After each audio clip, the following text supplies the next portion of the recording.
And this brings us to an extremely difficult but absolutely vital question. Do you bless those that curse you?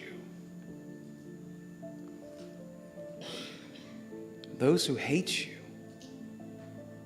Those who persecute you? Do you pray for them? Do you love them? Saul was ravaging the church, and yet as he's overseeing the killing of Stephen, Stephen prayed for him. You never know how your suffering well will impact others. You never know how God could or will use your very enemies. The people who utterly hate your soul. Pray for them. This is why Jesus said, love your enemies and pray for those who persecute you, so that you may be sons of your Father who's in heaven. He also went on to say that if you only love those who love you, what benefit is that to you? Even sinners do that. If you only do good to those who do good to you, what benefit is that to you?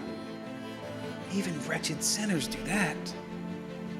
Luke 6:35-36 says, but love your enemies and do good and lend, expecting nothing in return.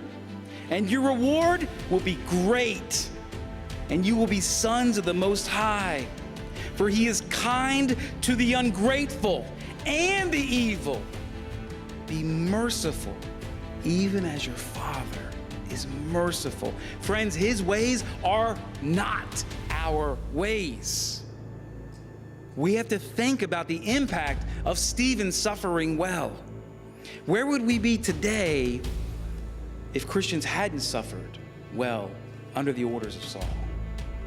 Stephen's suffering was a witness to the validity of the gospel. And it's as Tertullian famously said, the blood of the martyrs is the seed of the church.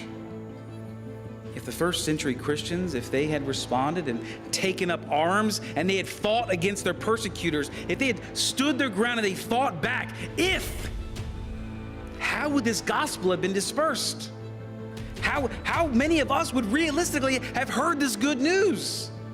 If people were able to just stay in place and in the promised land, to stay in the place that God gave them, never being sent out, never being spread, able to just stay in their little bubble where everything's great. We sing Kumbaya, we love Jesus, this is great. You're called to go.